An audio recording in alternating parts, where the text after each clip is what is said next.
Bienvenidos a Nuevos Hemisferios, yo soy Verónica Figueroa, otro martes, acá estamos por Radio Cultura y hoy acompañadas por la doctora María Laura Nasi, oncóloga de la UBA y a su vez se ha ido especializando en el exterior, tanto en Nueva York como en el Instituto de Medicina, Mente y Cuerpo de la Universidad de Harvard, académica, investigadora, autora de un libro, El cáncer como camino de sanación, un título que nos propone una mirada distinta y que inquieta. Bienvenida, Laura. Gracias, Verónica, gracias por este espacio, por este ratito. Laura, vos sos actualmente presidenta de la Comisión de Oncología Integrativa de la Asociación de Oncología Clínica Argentina. Y un poco está esto expresado, esta visión en tu libro. ¿Qué es la oncología integrativa? ¿Es decir, ¿es una mirada distinta? Sí, pero mira, la oncología integrativa en realidad es un enfoque más novedoso en medicina, que en realidad lo que hace es girar el enfoque, en vez de enfocar en el cáncer en sí, volver a enfocar en la persona que se enferma. Porque hoy estamos entendiendo que el cáncer en muchos casos está relacionado a un estilo de vida que nos está haciendo vulnerables a enfermarnos. Entonces, esta mirada más amplia lo que hace es que abre un abanico, digamos, de tratamientos más amplio que el convencional, o sea, incluye a todo el tratamiento convencional de la cirugía, la radioterapia, la quimio, inmunoterapia, pero a la vez propone a las personas a retomar un camino más saludable para poder reforzar ese sistema inmune que no pudo reconocer ese cáncer, para que pueda de nuevo retomar un estado saludable y ese sistema inmune pueda cooperar, digamos, en el tratamiento de la enfermedad y en el retorno a un estado de salud. Y hoy por hoy sabemos que mucho de la salud de este sistema inmune tiene que ver con nuestros hábitos básicos, con lo que comemos, si estamos en un buen peso, si hacemos ejercicio, si dormimos bien, cómo gestionamos el estrés. Entonces esto es lo que nos da, es una posibilidad de, además de la quimio, de los rayos, de la cirugía, poder nosotros ir incorporando ciertas herramientas que van a hacer que cada día nos sintamos más saludables y que podamos enfrentar y atravesar, digamos, la enfermedad de una mejor manera. Es algo que venimos escuchando mucho en este tiempo de pandemia, de cuarentena, por supuesto, porque lo que está siendo atacado es nuestro sistema inmune, la necesidad de tener un equilibrio entre lo que comemos, entre la vida que llevamos y el tiempo que le dedicamos también a dormir. ¿Es cierto que durante el tiempo de sueño el cuerpo limpia, repara ese sistema inmune? Sí, mira, el sueño, en realidad todavía no entendemos toda la complejidad del sueño, pero en los últimos años ha habido un avance enorme en todo lo que es el entender cuáles son las funciones del sueño. Una de las funciones tiene que ver con poder restaurar lo físico que no pudo ser restaurado durante el día, pero también otras de las funciones tienen que ver con favorecer una neuroplasticidad, favorecer nuevos circuitos, ¿no? En nuestro sistema nervioso y en nuestro sistema psico-neuroinmune, ¿no? Y a la vez favorecer todo lo que es la regulación emocional. En realidad lo que sabemos es que la falta de sueño, la deprivación del sueño tiene consecuencias bastante graves, en el sentido de que sabemos que una falta de sueño nos predispone a una inflamación crónica, y la inflamación crónica hoy por hoy es considerada como la base que explica muchas de las enfermedades que tenemos hoy en día, como enfermedad cardiovascular,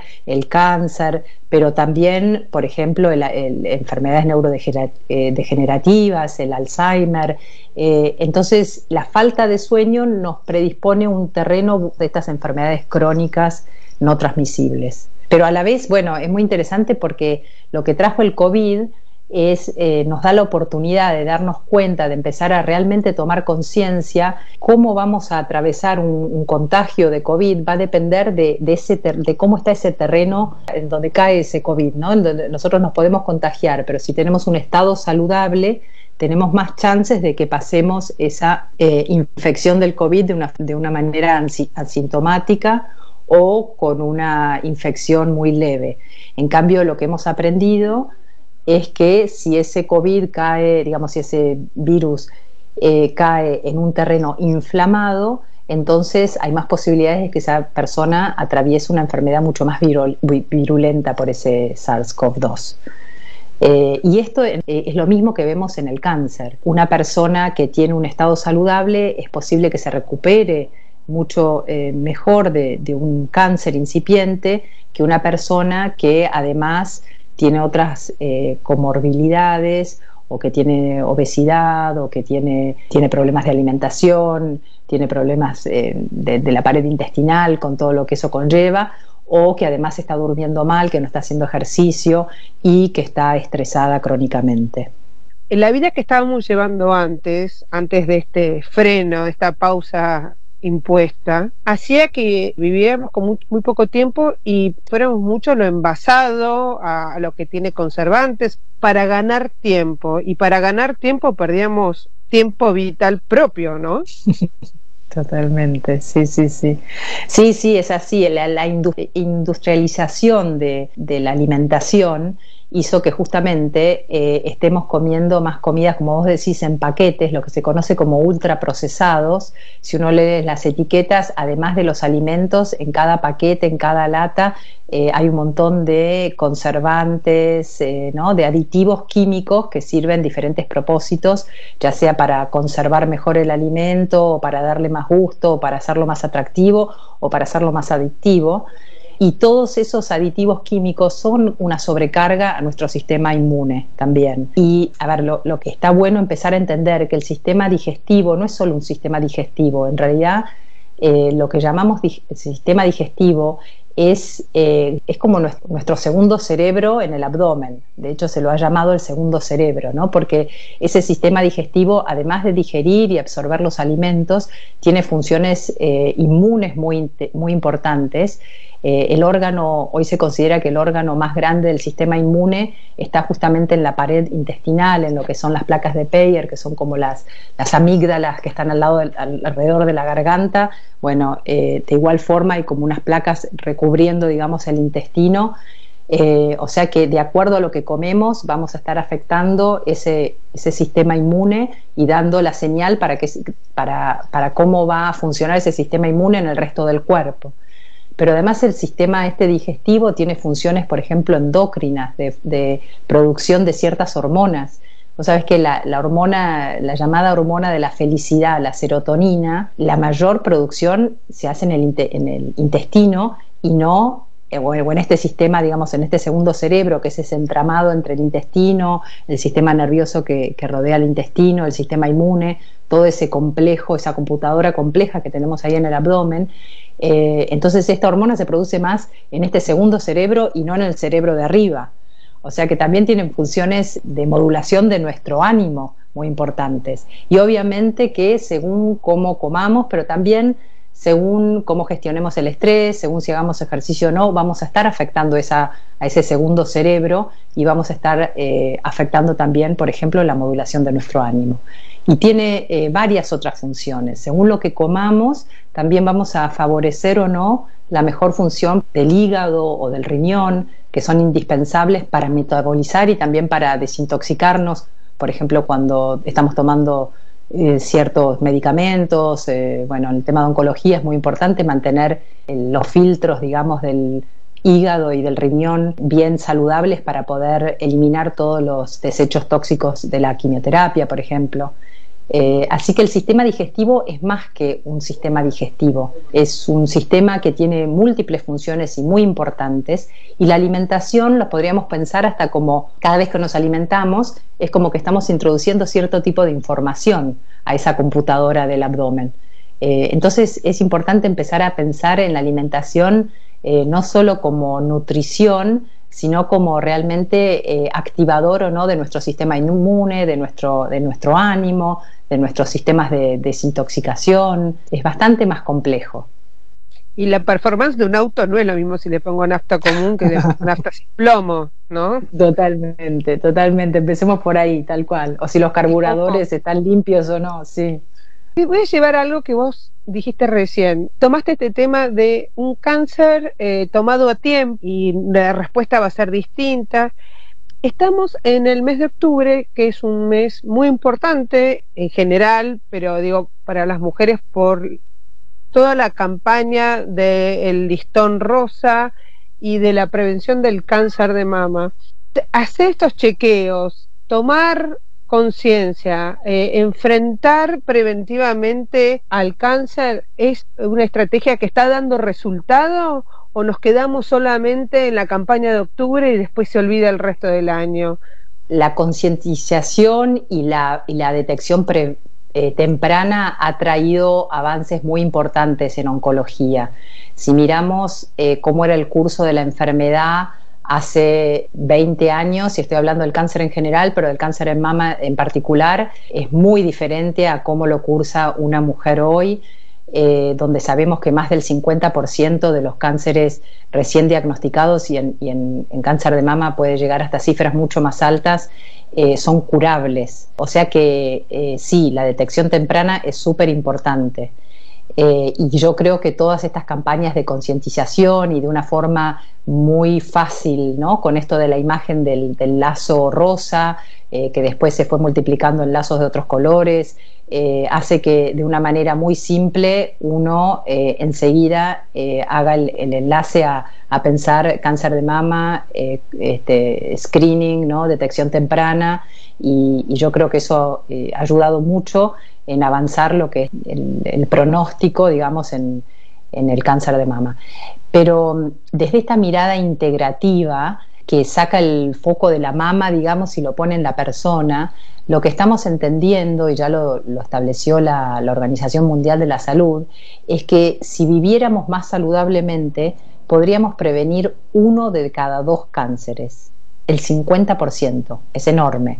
Si viviéramos más saludable, quiere decir, si mantuviéramos un buen peso, si comiéramos saludablemente, si evitáramos el tabaco y la polución ambiental en general, si hiciéramos ejercicio, si evitáramos o consumiéramos moderadamente el alcohol y evitáramos ciertos virus, ciertos gérmenes que también predisponen a ciertos tipos de cáncer, ya solo con eso podríamos evitar el 50% de los cánceres en el mundo occidental, porque hay una realidad que la incidencia de cáncer es mayor en los países de Europa, de Norteamérica, Australia, todos estos países más industrializados. Te iba a preguntar si es distinta también la alimentación oriental, ¿qué es lo que tiene que ver? ¿Vos decís que porque somos sociedades mucho más industrializadas?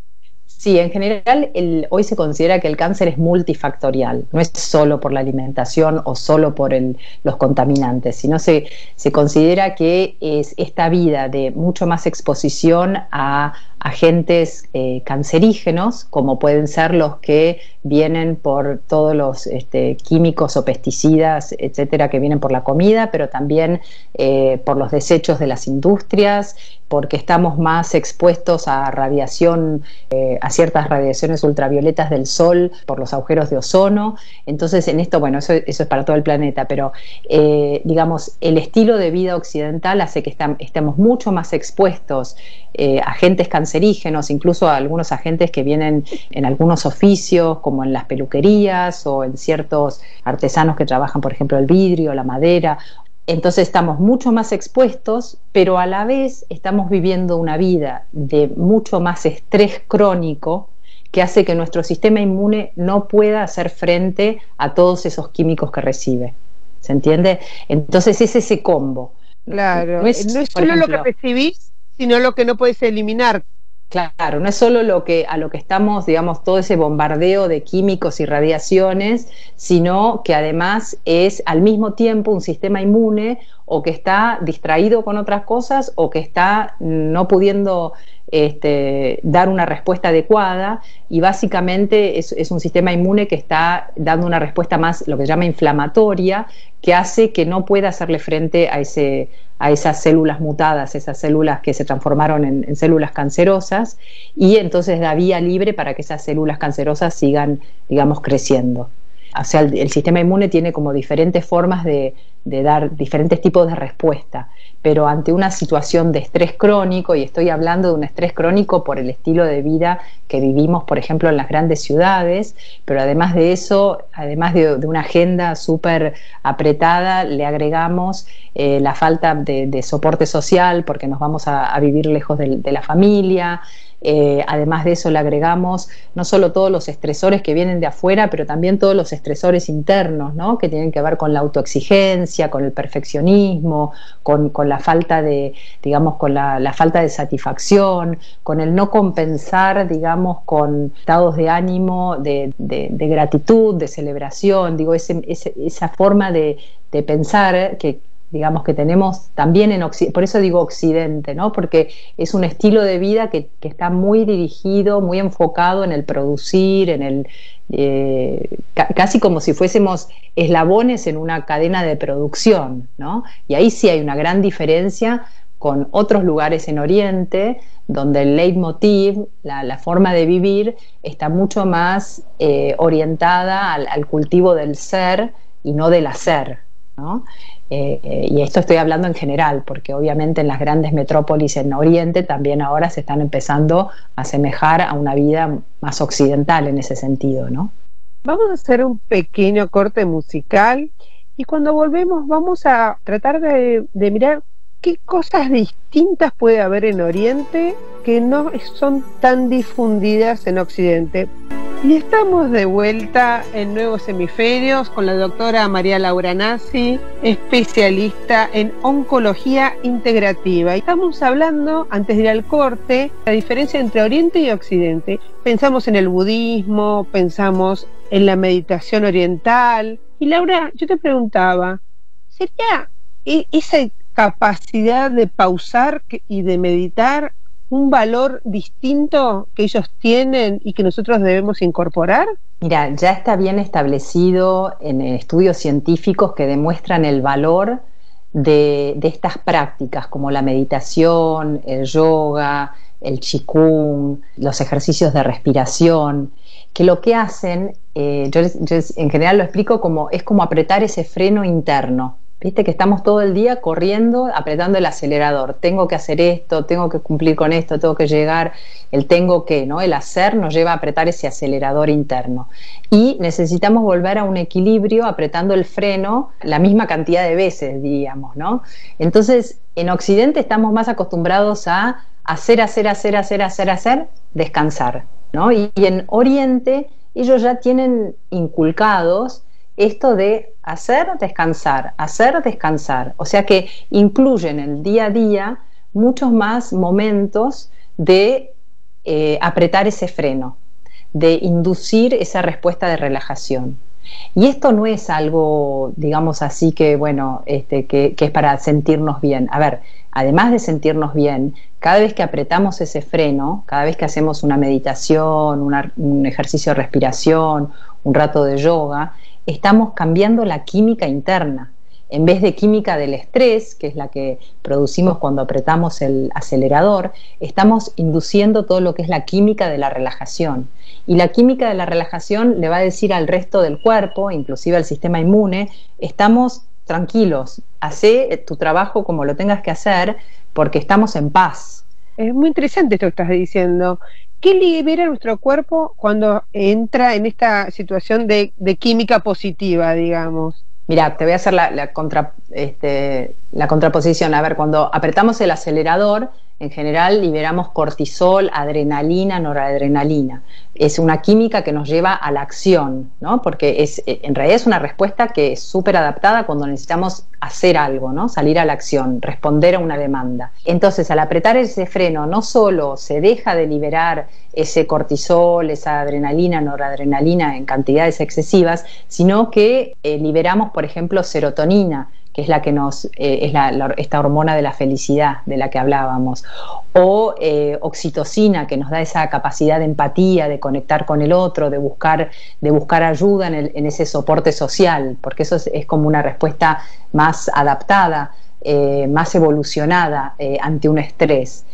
O sea que químicamente ya nos prepara para hasta tener conductas más evolucionadas de cómo lidiar con los estresores y toda una serie, digamos, de otras hormonas y citoquinas que lo que hacen es desinflamación de ese terreno inflamado y permite que el cuerpo, digamos, que el resto de los sistemas, el sistema inmune, el sistema de hormonas, puedan producir lo que tienen que producir normalmente. En vez de estar mirando quién nos ataca o de dónde vienen los frentes de batalla, nuestro cuerpo empieza a mirar quién nos acompaña, en quién nos podemos, por ejemplo, respaldar. Sería también como un cambio hasta estratégico de cómo encarar un problema, por ejemplo, en el medio de un día de trabajo.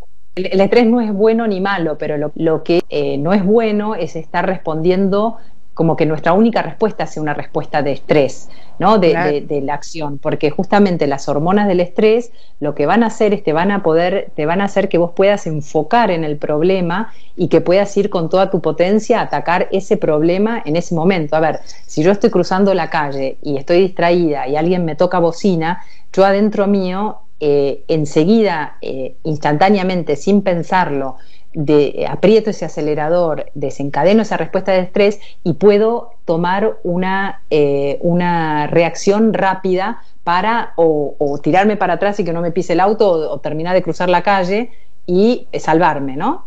Quiero decir, me lleva a la acción. Y en ese momento es como que hasta las hormonas te hacen que te puedas enfocar en ese momento.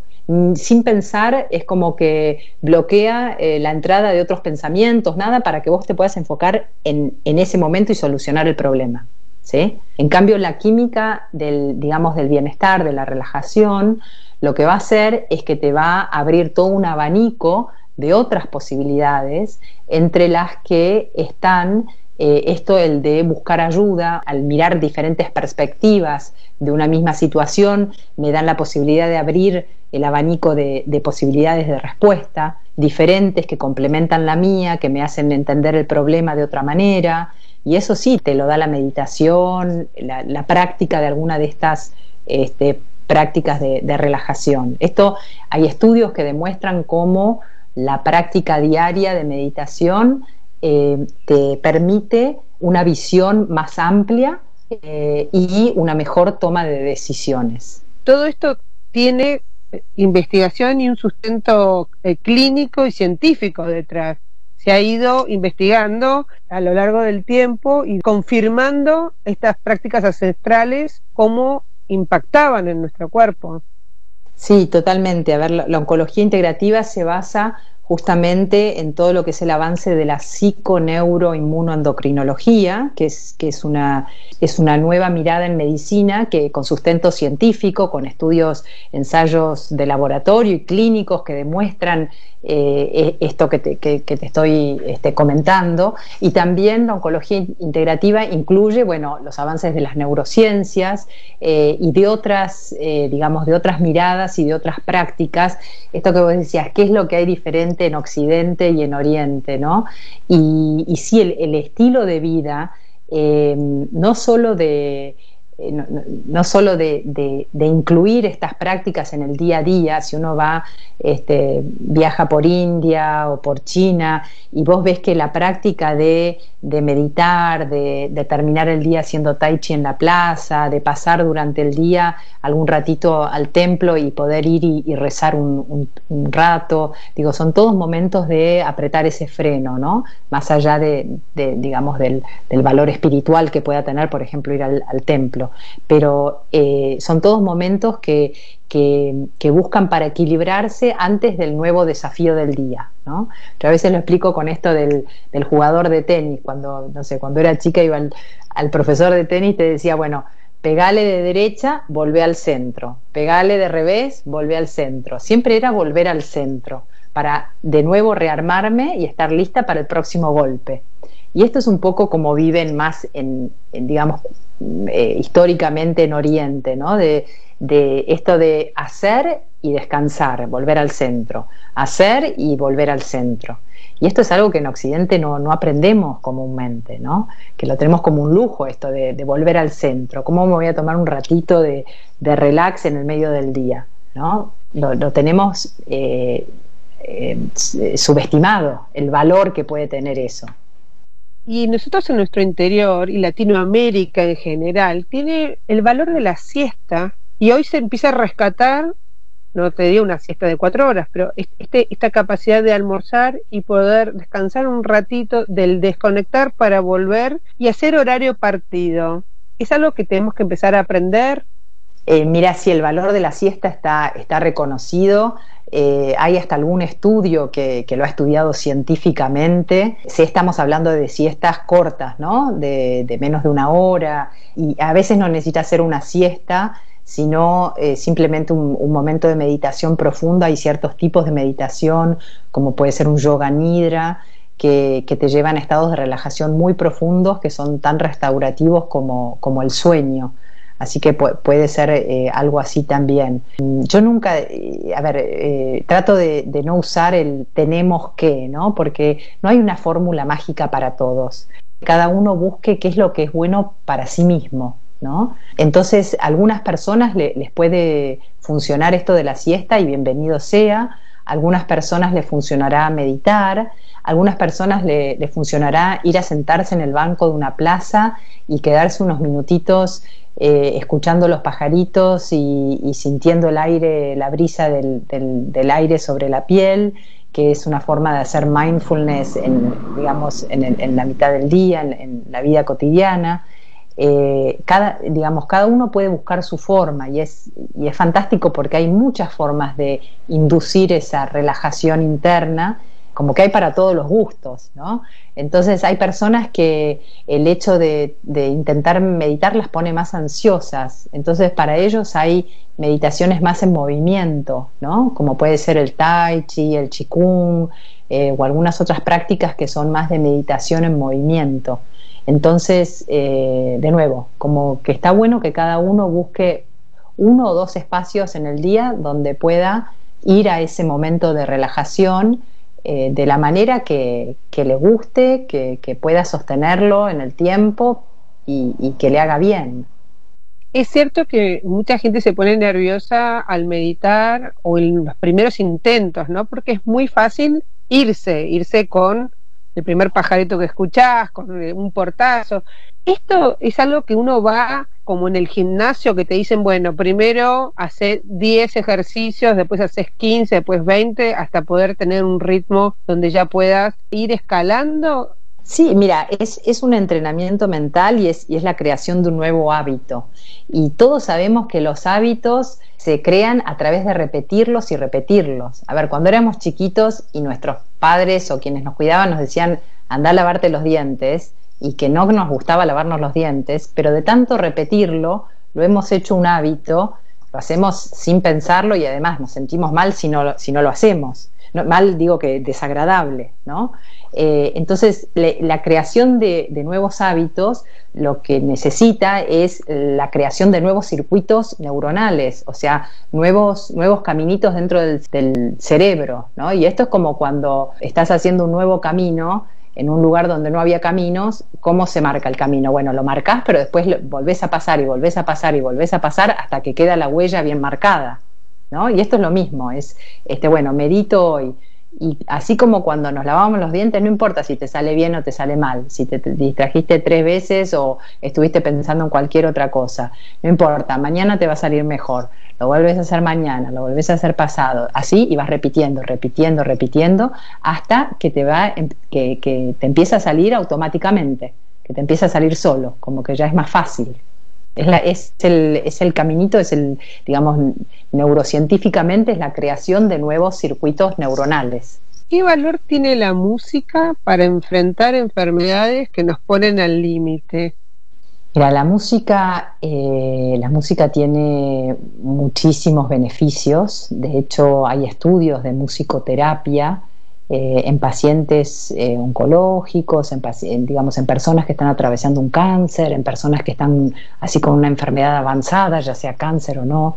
Y la música lo que tiene es que también es un puente hacia otra dimensión nuestra que tiene que ver más con lo emocional, con lo espiritual. Hay, por ejemplo, un ejercicio en musicoterapia que lo aprendí allá en Estados Unidos, en uno de estos hospitales, un musicoterapeuta me dice, mira, yo les hago armarse un playlist, ¿no? Como una lista de canciones, de 4 o 5 canciones, que por ejemplo cuando están, no sé, cuando están medios deprimidos o medio así que no tienen muchas ganas de hacer nada, bueno, una música que más o menos que esté como resonándoles en ese momento, ¿no? Como una música un poco más así, más tranquila. Y después elegir otras pistas, otras canciones que te lleven a una música que te entusiasme, que te dé alegría. Entonces por ahí te elegís una que cuando estás bien es la que te gusta escuchar. Y en el medio como que buscas diferentes pistas que vayan como subiendo un escalón más, ¿no? Hasta que te lleven a ese estado de más alegría o de más entusiasmo o de más motivación. Digo, la música tiene un poder súper sanador, no solo de hacernos sentir bien, sino que escuchar música que por ejemplo, que nos puede ayudar a relajar.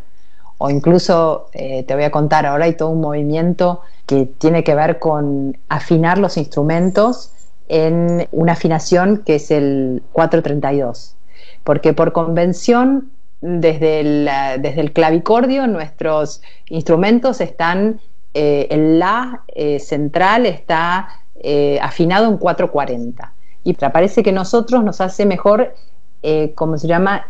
Resonar en algún múltiplo que da 432 sería el múltiplo de una vibración nuestra, como que es más afín a nosotros. Entonces ahora hay todo un movimiento de gente haciendo música en 432. Yo grabé varias meditaciones que tengo en Spotify y en YouTube.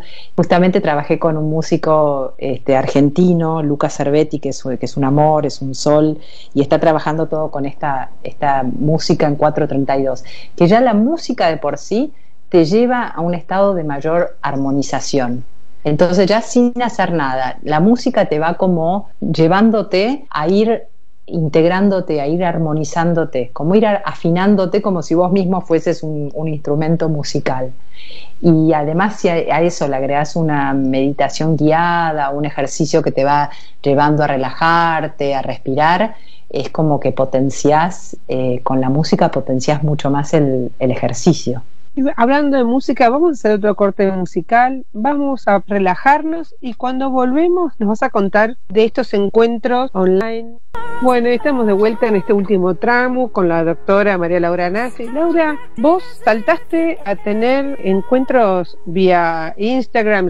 Por supuesto que todos los profesionales han ido adaptando sus prácticas, pero ¿cómo has sido vos acompañando a estas meditaciones, estas charlas, este músico que te acompañó? ¿Qué es todo esto que armaste y cómo está funcionando?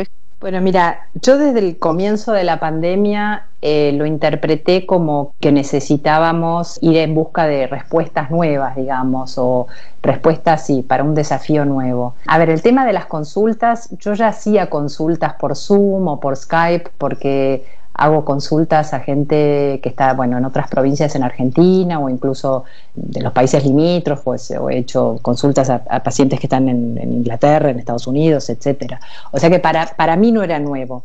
Y lo que sí me llevó a mí como esa necesidad de ayudar a las personas que estaban, sobre todo, no solo con un diagnóstico de cáncer, sino sobre todo aquellas que estaban pasando quimioterapia, un tratamiento de quimioterapia, porque me imaginé poniéndome en los zapatos de ellos, digo, wow, pensar que voy a ir a recibir un tratamiento que me baja las defensas y sabiendo que hay un virus que está avanzando, digo, debe ser una situación de mucho miedo, de mucha incertidumbre. De hecho, desde la Asociación de Oncología Clínica se evaluó y se siguen evaluando los casos que realmente necesitan quimioterapia y no, pero lo que yo ofrecí en ese momento es abrir un espacio los miércoles a las 19 horas por Instagram, que todavía lo sigo sosteniendo porque empezó como un espacio donde la gente pudiese hacer preguntas.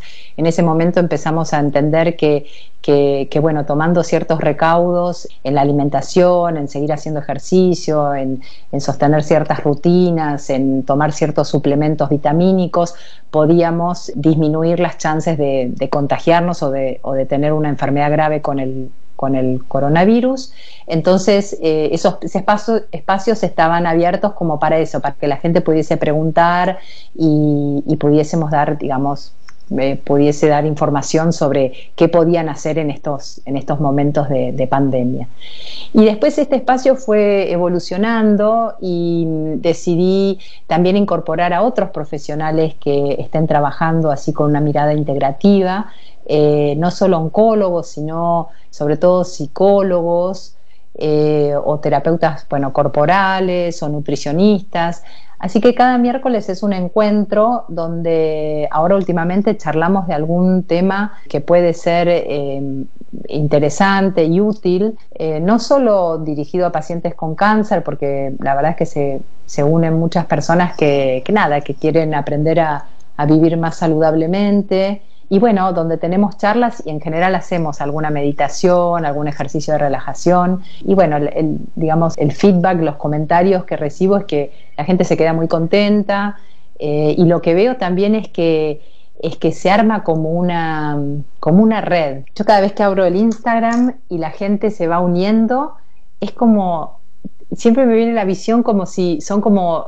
¿viste? Velas que se van encendiendo o lucecitas que se van encendiendo en diferentes lugares del país, porque hay gente que sigue desde Venezuela, desde Estados Unidos, hay una chica desde Italia, otra desde Inglaterra, gente que se va uniendo desde diferentes lugares, y la gente además es muy convivial, muy generosa con los comentarios. No se pueden ver, pero y a veces se ponen hasta entre ellas o entre ellos a charlar por el Instagram, ¿viste? Se van mandando comentarios, o una pregunta algo que no escuchó, que no entendió, y la otra le responde. Entonces hay como una comunidad, hay como una sensación de comunidad, de red. De no estar solos, estar atravesados como seres humanos por los mismos dilemas, ¿no? Totalmente, como resonando con las mismas preguntas, con las mismas respuestas, las mismas cosas que hacen bien, y conectándonos virtualmente así, pero es más que una cosa tecnológica de conexión, hay una real conexión, porque hay mensajes muy amorosos, ¿no? Y de nuevo, muy agradecidos, pero también muy amorosos entre uno y otro, ¿viste? Por ahí alguien dice, estoy pasando un momento difícil, y otra que le contesta, fuerza, a mí me ayudó esto, no sé, ¿viste? Se arma como esa comunidad de gente que ni se conoce, pero es muy lindo, es muy lindo. Yo la verdad es que siempre quedo súper energizada después de estos encuentros, y me encanta poder compartirlos con otros profesionales, en general.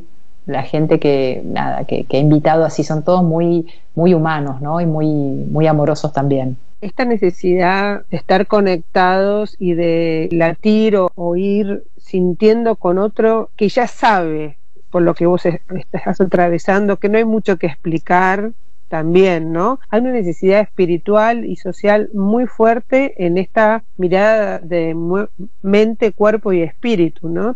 Es interesante lo que decís, porque yo hago unos talleres que ahora los ofrezco de forma online también, pero eran talleres vivenciales al principio, y con ciertas pautas de convivencia, porque está demostrado que algunos grupos, sobre todo de pacientes oncológicos, y son así como momentos nada más que de catarsis y de contar lo que no funciona y qué mal que están, que esos grupos en realidad no han ayudado a la gente, sino que a la larga no les hacían muy bien. Entonces yo propongo que que uno puede compartir, pero que yo voy a moderar, ¿no?, los tiempos, y que el foco no va a estar en el cáncer, que el foco va a estar justamente en recuperar ese equilibrio perdido, la salud de ese sistema inmune y de esa red psiconeuroinmunoendocrina. Y entonces es interesante porque en otros ámbitos la gente se presenta como, bueno, yo soy María, tengo cáncer de ovario, yo soy José, tengo cáncer de pulmón. Acá por ahí pasaban semanas que nadie sabía qué tenía el otro, pero todos sabían que el otro estaba pasando por una situación difícil, y que muy difícil de contar y muy difícil de compartir con otros que no han pasado por una situación similar, y eso ya los unía, sin tener que ir a lo anecdótico de qué tipo de cáncer o qué tipo de quimioterapia.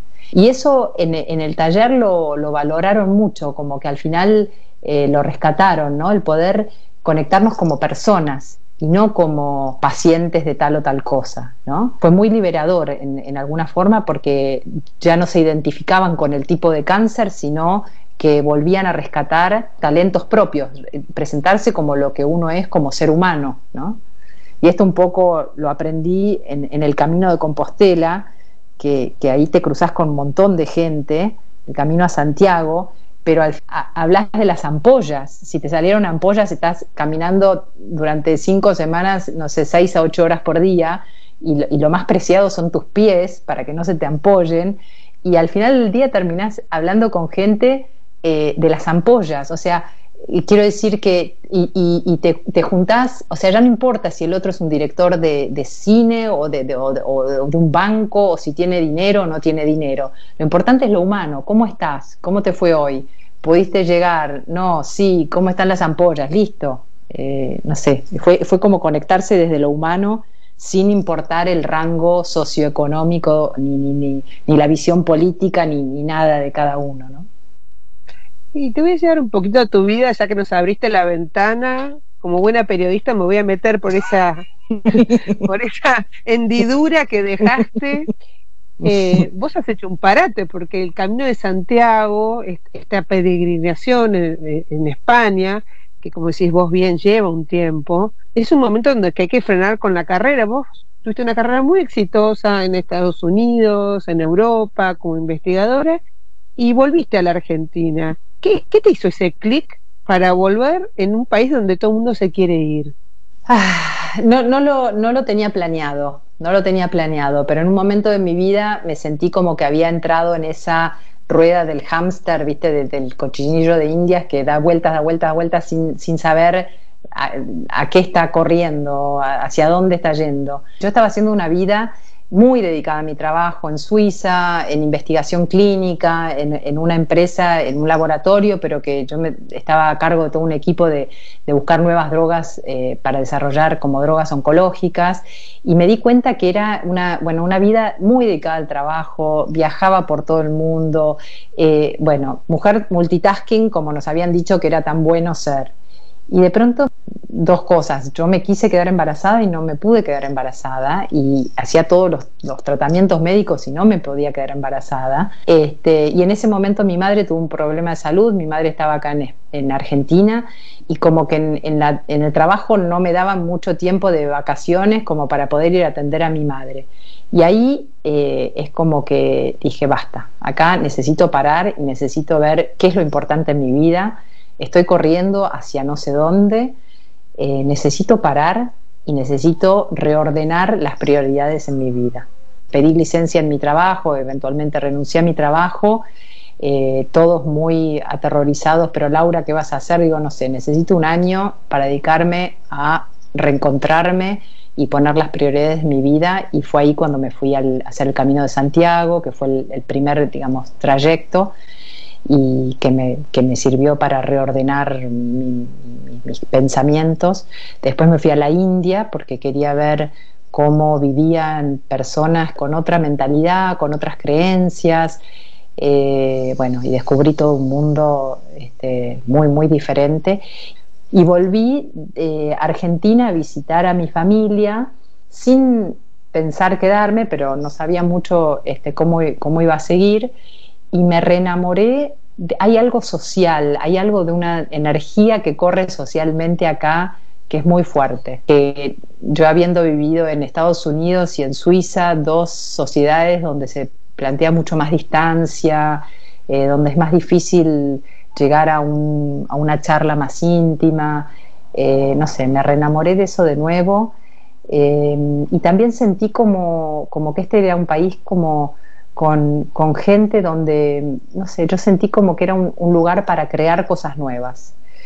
Obviamente que me propuse a mí misma, digo, no voy a buscar ni la precisión, ni la exactitud de Suiza, ni la forma sistemática de trabajar de Estados Unidos. Dije, si vengo a la Argentina tengo que convivir con lo que hay acá, si no voy a vivir frustrada. Pero sí es verdad que hay argentinos muy exitosos, inteligencia, capacidad de adaptación, creatividad, digamos, hay mucha gente acá en Argentina con esas capacidades, esos talentos, y afuera también. Lo que nosotros podemos aportar es, por lo menos lo que se hacen, por ejemplo, en ensayos clínicos, son buenas ideas para preguntas relevantes y que no necesiten tanta tecnología. Y bueno, con los años me voy dando cuenta que sí, vivir acá no es fácil, extraño, ¿no? El respeto en la calle, el respeto de la gente. Pero también entendí que acá es un lugar donde uno puede, por ahí donde hay más necesidad y donde uno puede también ayudar más, de alguna forma. Entonces traté de armarme una forma de vida que me pueda permitir eso, poder dar lo que vine a dar, lo que tengo para dar, y a la vez vivir una vida con afectos y bueno, a mí la ecuación me cierra. Estamos llegando al final y si tuviese que resumir esta tarde, estuvimos, la verdad, aprendiendo muchísimo, pero también haciendo hincapié en mirar la vida con lo que tenemos y no con lo que nos falta, porque siempre tenemos algo para rescatar. Así que te agradecemos muchísimo, Laura, por este tiempo que compartiste con nosotros, y vamos a subir a nuestras redes, tus redes, para que todos los que quieran consultar te encuentren. Bueno, Vero, te agradezco porque fue muy, muy placentero y hiciste preguntas muy, muy interesantes que me llevaron a buscar respuestas que no tenía ni pensadas, así que te agradezco a vos también. Hay nuevas miradas y hay nuevos hemisferios para ir entendiendo la realidad de una forma integrada, ¿no? Completan la perspectiva, ¿no? Así es. Y bueno, nos vamos. En una semana estamos de vuelta.